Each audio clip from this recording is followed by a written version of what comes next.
정치권 이슈와 정책 분석을 통해서 여론의 심장을 저격하고 민심의 흐름을 날카롭게 꿰뚫어봅니다.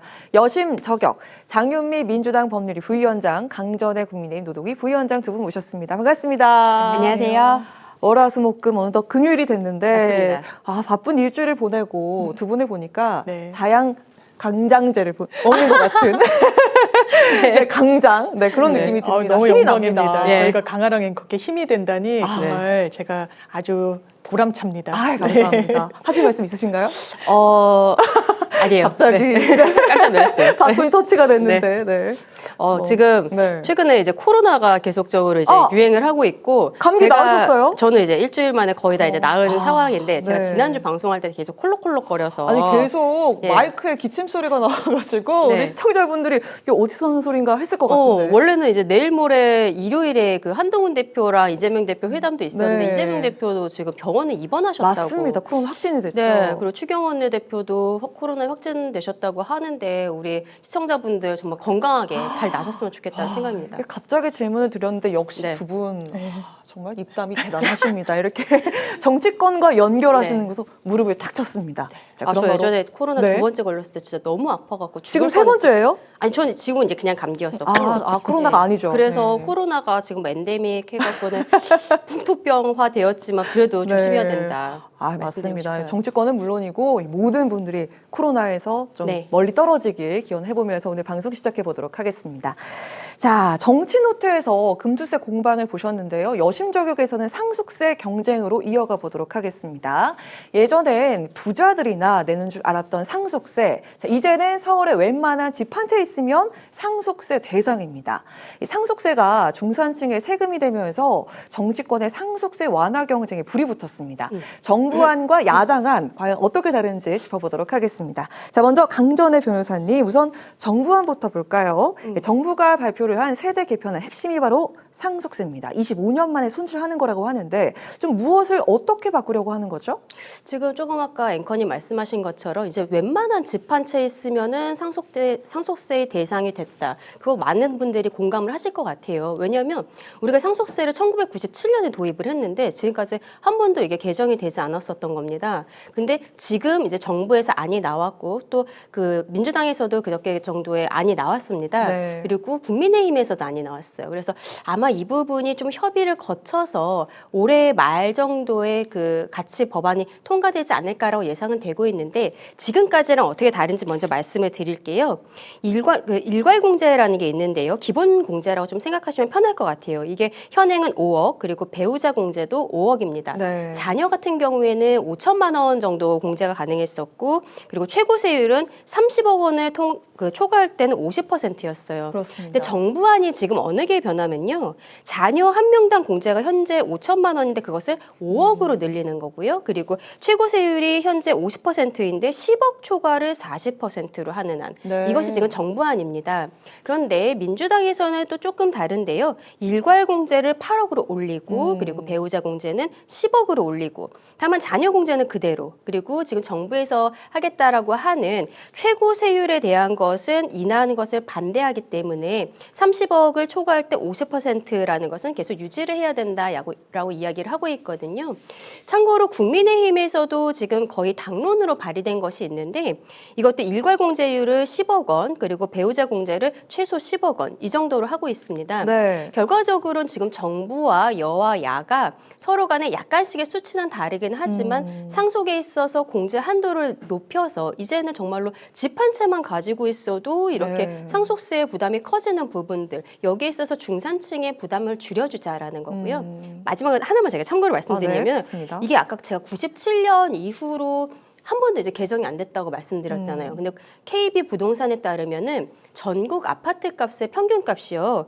97년 대비 지금 지난달을 기준으로 했을 때 2024년을 기준으로 했을 때 2.9배, 거의 3배가 뛰었다라고 합니다. 그래서 상속세를 내는 것이 2020년 기준으로는 1만 181명이었는데 작년 2023년에는 1만 9,944명. 그러니까 거의 2배가 된 거예요. 그거는 결과적으로는 우리가 상속을 받는 과정에 있어서 뭐 집 한 채 정도가 이제 상속을 받는다라고 했을 때 집값이 너무 상승을 많이 했었기 때문에 이제는 옛날에는 부자들만 내는 게 상속세 아니야라고 했는데 이젠 웬만한 중산층도 부동산 값이 오르는 것과 함께 상속세를 너무 많이 부담하게 되는 것이죠. 너무 일각에서 집을 가지고 있는 게 죄가 됐다 뭐 이런 얘기도 있고 또 해외였으면 이거 절반도 안 됐을 네. 것 같다 이런 얘기가 있던데 OECD 국가 중에서 우리나라가 상속세가 제일 높다. 추경호 원내대표도 이렇게 말을 했습니다. 하지만 그 민주당은 또 즉각 반대를 하고 나섰는데 또 이게 부자 감세라는 거죠. 일단 그런 기류도 있는데 지금 이 정책과 관련해서 상당히 강한 그립감을 갖고 있는 건 이재명 대표예요. 이재명 대표가 네. 전당대회 국면에서 어떻게 이야기를 했냐. 이 부분 세율 자체를 인하해 주는 거는 반대하지만 어쨌든 불합리한 부분은 고쳐야 된다라는 취지로 이야기를 하고 있거든요. 이게 정책적인 뭔가 또 정치적인 측면이 있을 텐데 정책적인 측면에서는 이 상속세가 과거에는 어떤 부의 형평성을 좀 도모하는 취지의 어떤 과세제도로서 기능했던 부분이 있습니다. 네. 그런데 너무 많은 그 과세 대상이 생겨버린 거예요. 왜냐하면 상속이 이루어질 때 가장 큰 자산은 아무래도 부동산입니다. 네. 잘 짚어주셨지만 부동산 가격이 너무 높아졌어요. 그 결과 이게 일부에 대해서 과세하는 부분이냐? 그렇지가 않은 거예요. 5년 전보다 과세 대상이 무려 2배 이상이 늘었다는 겁니다. 그렇다면 이런 정책적인 측면과 관련해서 이렇게 많은 과세 대상이 있는 부분을 이게 인적 공제 비율을 어떻게 하든 공제 한도를 늘리든 어쨌든 손질을 해야 되는 건 아니냐가 이제 이재명 대표를 비롯한 이제 민주당의 기류인 건 맞는 것 같고 또 하나의 측면은 일단 앞으로 지방선거 뭐 여러 선거를 뭐 줄줄이 치러야 됩니다. 지방선거 뒤에는 대선을 치르고 그 뒤엔 또 뭐 총선이 있는 것이고요. 그러면 이른바 뭐 마용성 라인 이야기를 많이 하는데요. 네. 마포, 용산 그리고 성동 거기가 아파트 단지가 들어서면서 상당히 많은 또 유입 인구들 그리고 아파트 가격과 관련된 또 정책들에 공감을 하느냐 안 하느냐에 대해서 정권에 대한 어떤 그런 표심이 네. 갈려질 수가 이번에도 있기 표가 많이 때문에 갈렸습니다. 맞습니다. 네. 그래서 이런 어떤 벨트라고까지 지칭되는 부분을 상속세와 무관하게 사고할 수가 없는 거예요. 정치적으로도. 그렇다면 민주당으로서도 지금 뭐 우클릭 뭐 이런 이야기가 계속 나오는데 이거는 뭐 좌편향 우편향을 떠나서 과연 유권자들한테 조금 이 효능을 가질 수 있는 과세 체제로 재편하는 거에 대한 큰 틀에는 좀 공감대가 이루어진 것 같고요. 다만 이게 세원 확보가 상당히 문제입니다. 추경호 원내대표가 이거 부자 감세라고 공격하는 거 아니냐 이거는 네. 해야 된다라고 하지만 이 부분과 관련해서도 지금 여권의 이야기를 들어보면 내년도 예산 기조와 관련해선 지금 고간을 지켜야 되지만 너무 시장에 얼어붙어 있으니까 어쨌든 나라 돈도 풀겠다는 취지예요. 그럼 세원 확보는 정말 시급하거든요. 지금 이 여권 안대로 상속세를 재편하게 되면 4조 정도가 이제 세원 확보가 좀 어려워진다. 뭐 이런 분석 기사도 나오고 있기 때문에 이런 부분에 대한 좀 여야 협의는 있어야 될 것 같습니다. 네. 그 야당 측에서는 중산층을 내세운 중산층으로 포장한 부자 감세다 이렇게 공격을 하고 있습니다. 야당의 공격에 대해서 어떻게 맞서겠습니까? 지금 이제 장 변호사님께서는 야당에서도 조금 더 이제 중도적인 입장에서 말씀을 해주신 것으로 보이는데요. OECD에서 상속세율이 가장 높은 나라는 일본입니다. 이제 55%고 우리는 50%예요. 근데 최대 주주 할증이라는 게 있습니다. 우리나라는 그렇게 하면은 이제 10%가 추가가 되기 때문에 실상은 60%의 상속세 세율을 적용을 받게 되는 거죠. 많이들 기억하시겠지만 그 넥슨의 김정주 회장께서 갑작스럽게 돌아가셨을 때 그 가족들이 지금 아마도 상속세를 6조 원 정도를 맞습니다. 납입하는 것으로 추정되고 네네. 있는 상황이거든요. 그랬더니 이 상속세가 6조 원이라는 것을 갑자기 현금을 마련을 할 수가 없기 때문에 이 가족들 같은 경우에는 주식을 그 물납으로서 주식 자체를 그 상속세로서 지급을 하게 된 거예요. 그랬더니 갑작스럽게 그 게임 회사의 2대 주주가 대한민국 기획재정부가 되어버렸습니다. 이런 부분들이 네. 정말 상식적이지 않은 부분이고 이게 글로벌 스탠다드에도 맞지 않는 부분이에요. 그래서 이제 부자 감세라는 것의 프레임을 우리가 이제는 더 이상 계속 갖는 것보다는 벗어나야 한다라는 것이 국민의힘 쪽의 입장이고요.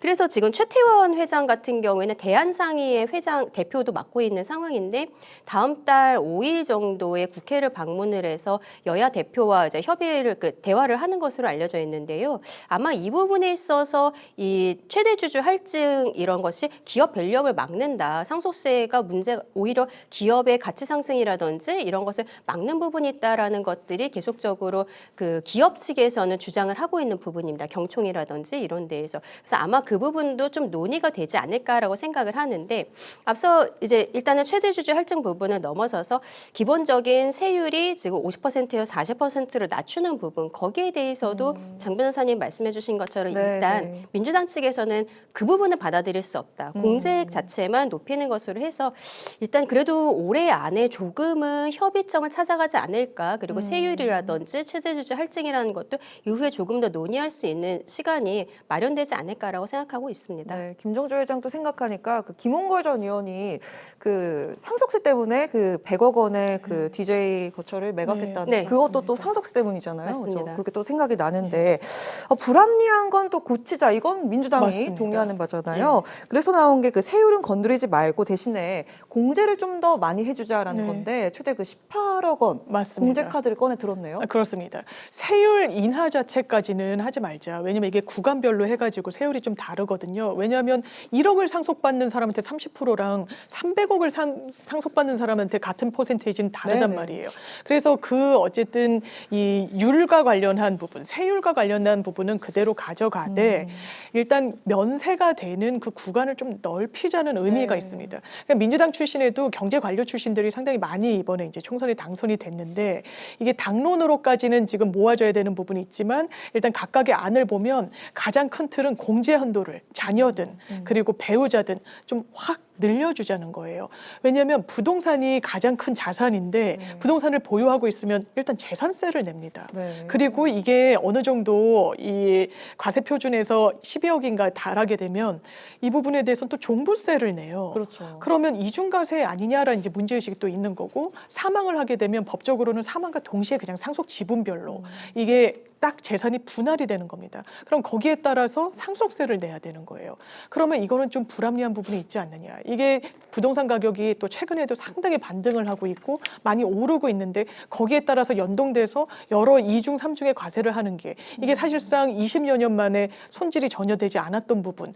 그냥 돈을 내라고 하는 게 맞느냐. 이게 유권자들이 과연 그냥 용인을 할 수 있는 사안이냐라는 문제의식이 민주당에도 있기 때문에 아마 정부안이 조금 더 많이 깎아준다. 아니다. 민주당에서는 우리의 공제액 한도로 더 많은 어떤 그 세금 감세 혜택이 있을 것이다. 뭐 공방은 있습니다만 지금 뭐 세율과 이 한도의 금액 정도의 차이의 어떤 이런 간극만 있기 때문에 충분히 저는 논의할 수 있는 그런 이슈인 것 같습니다. 그렇군요.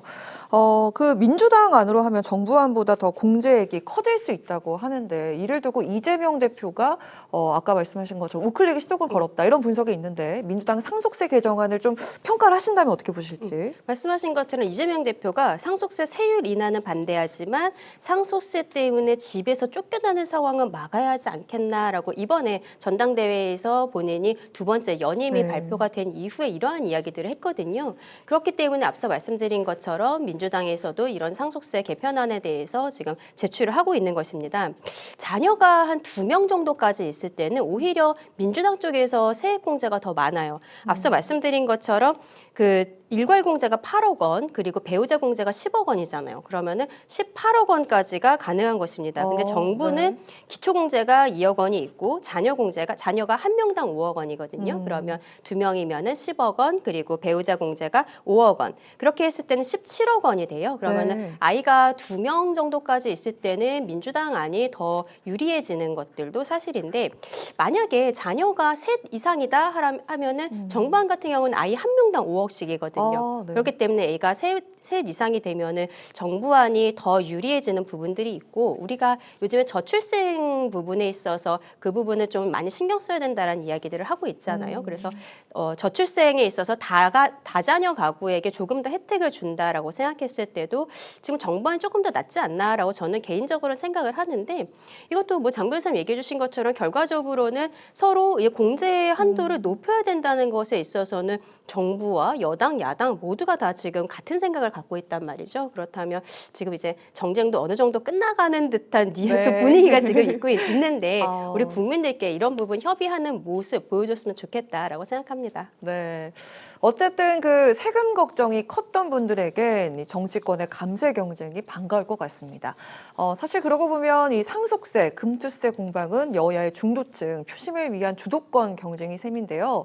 과연 어느 쪽이 중도층을 잡게 될지 여야의 이 세금 전쟁이 한동훈 그리고 이재명 대표 대결 구도에 좀 어떻게 작용을 하게 될지 전망을 좀 해본다면요? 저는 상당히 좀 고무적이라고 생각하는 고무적이다. 게 네. 어떤 정치적인 현안과 관련해서 굉장히 공방을 벌이다가 이건 어쨌든 정책과 관련된 부분입니다. 맞습니다. 그리고 세금 문제, 뭐 금투세 문제도 마찬가지고요. 네. 부동산 시장과 관련한 부분들, 전세 사기 특별법도 최근에 관련 상임위에서 국토위에서 여야 합의로 통과가 됐어요.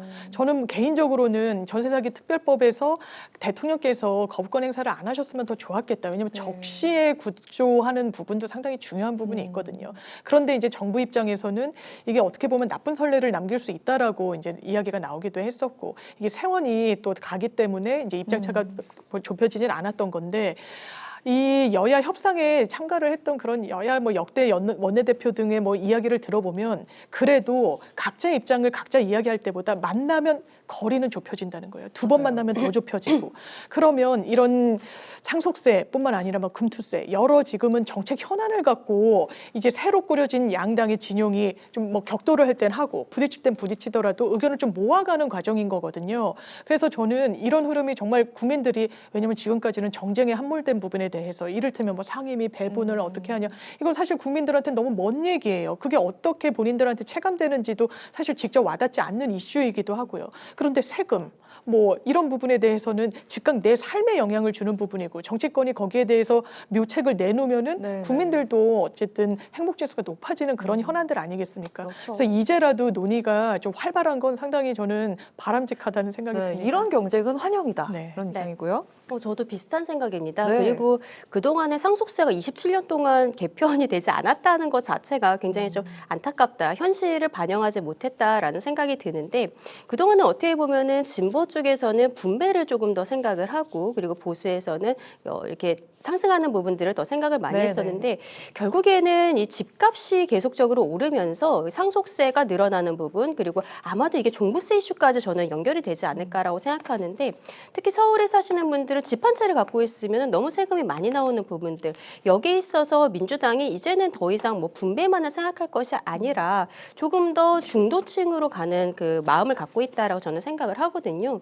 특히 이재명 대표가 이번에 그 두 번째로 연임을 하게 되면서 본인이 다음번 대선 가도를 가기 위해서는 기존의 지지층을 넘어서서 중도층에게 확장하고 거기에 대해서 소구하는 것들이 필요한데 아마도 그런 부분에 있어서 이런 드라이브를 거는 것이 아닐까라고 생각을 합니다. 네. 국민의 입장과 그리고 정부 입장에서는 굉장히 다행스러운 일이다라고 말씀을 드리고 싶고 그리고 국민들께서도 이제 그만 싸우고 정말로 민생 좀 챙겨봐라라고 네. 생각하시는 부분에 있어서 지금 뭐 금투세 관련해서도 이제 곧 이야기가 나올 것으로 보이는데 올해 안에 그래도 세금과 관련해서 이게 정말 민생 아니겠습니까? 세금과 관련해서 우리 국민들께 조금 더 협의되는 모습, 함께하는 모습 보여드릴 수 있지 않을까라고 희망을 갖고 있습니다. 저희가 그동안 여심저격에서 정책 이슈를 좀 많이 다뤄봤는데 네.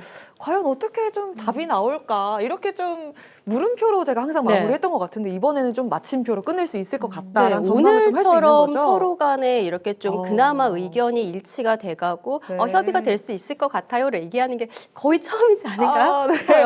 우리 국회에도 좀 훈풍이 불고 있는 것 같습니다. 네. 지금 더운데 더 훈풍이 불면 안 되는데 일단 좋습니다. 이제 국회에서 상속세를 비롯해서 이 세법 개정 논의가 본격화가 될 텐데 정부안과 민주당 안이 현실적이고 합리적인 절충점을 찾아갔으면 하는 그런 바람입니다. 자, 오늘로 취임 한 달을 맞은 한동훈 대표. 자, 그간 정쟁을 많이 참았다. 생산적인 회담을 열자 이렇게 얘기를 했습니다. 하지만 여야는 오늘도 연락을 달라 실무협의하자면서도 신경전을 이어갔는데요. 어찌됐든 특검법 압박을 받고 있는 한동훈 대표로선 시간을 좀 번 셈입니다.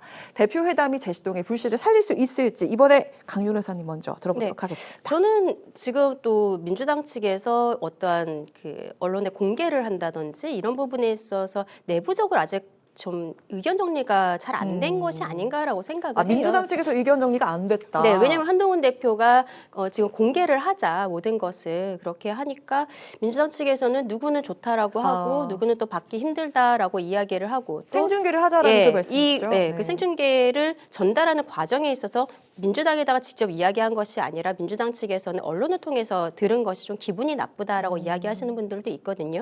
그런데 저는 오히려 지금 이제 이재명 대표가 아파서 입원을 하신 상황이니까 뭐 조금 딜레이가 되겠습니다만 네네. 그래도 저는 협의가 되고 서로 간에 만남이 있을 것이라고 생각을 해요. 또 특히 다음 달에는 추석이 있기 때문에 추석이 아무래도 민심에 또 이게 분수령이 되는 시기 아니겠습니까? 그렇죠. 그럼 그 이전에 지금 여야가 이번 22대 국회 들어서 실질적으로 이제 와서 조금 훈풍이 돌기 시작하나라고 생각할 때 서로 간에 또 당대표 간의 만남이 갑작스럽게 이렇게 어그러지는 모습이 있을 때는 국민들께서 너무 많이 실망을 하실 수 있거든요. 앞서 말씀드린 것처럼 이재명 대표가 2기 체제를 시작을 하면서 중도에게 더 소구하는 모습 보이고 싶고 이제는 어떠한 정쟁보다는 일을 잘하는 이미지, 본인이 그동안에 행정가로서 가져왔던 이미지들이 있단 말이에요. 그것을 더 강화하면서 다음번 수권 정당으로서의 모습을 보이려고 할 것이고 한동훈 대표 같은 경우에도 지금 취임이 이제 한 달이 되었는데 본인이 이 당에 있어서의 어떠한 그립감을 잡고 있다는 것을 국민들께 보여주고 싶은 부분들이 있을 것입니다. 네네.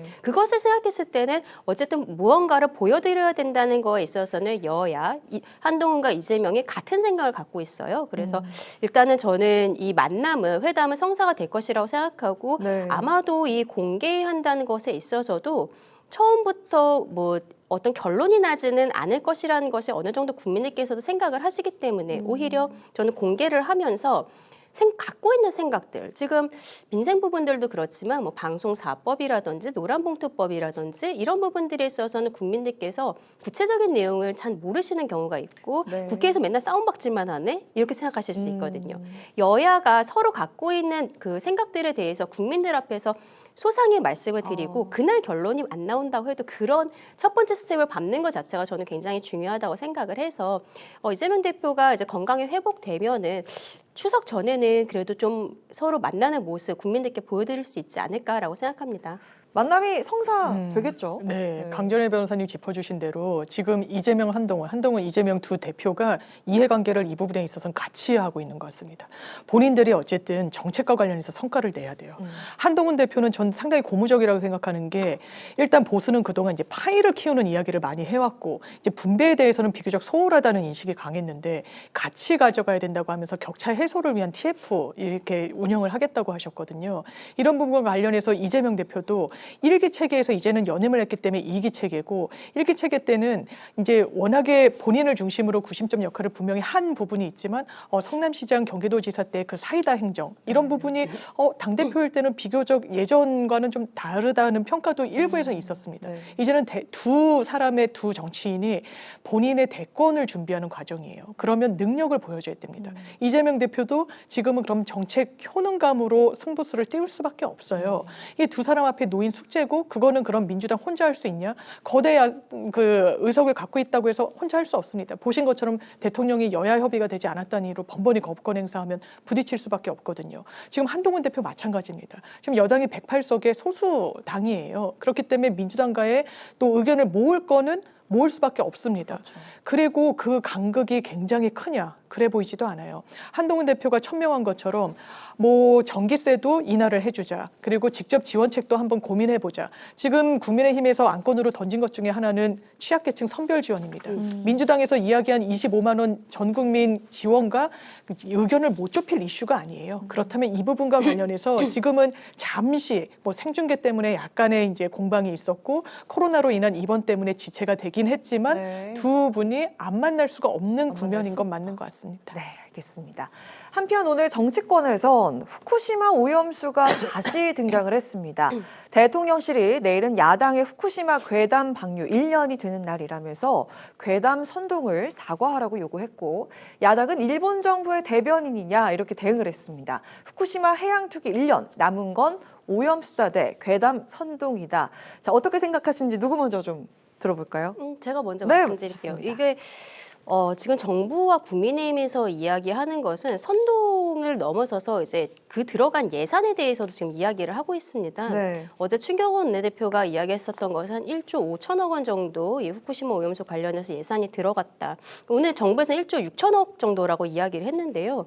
문제는 이 1조 5천억 원의 한 90% 정도가 어떠한 그 어업인에 대한 경영안전 자금이라든지 네. 그리고 수산물을 그 소비 촉진을 하는데 이런 데에 들어갔다는 것이죠.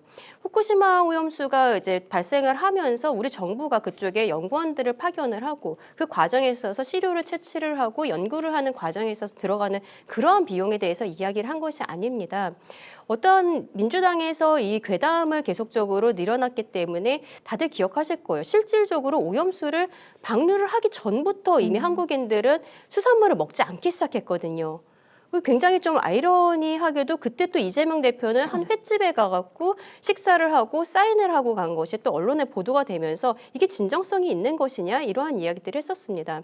결과적으로 그때 민주당에서는 주말마다 광화문에 모여서 그런 형태의 이제 집회들을 했었는데 IAEA 사무총장이 한국에 들어왔을 때 국회에서 이야기할 때 민주당에서 어떤 과학적인 증거를 대면서 질문을 한 것도 전혀 없었단 말이죠. 그런 것도 굉장히 많이 지적이 됐었는데 당시 또 민주당에서는 이 어업인들을 위해서 법안을 발의하겠다라고 당론으로 채택을 했었습니다. 근데 법안 발의가 없었어요.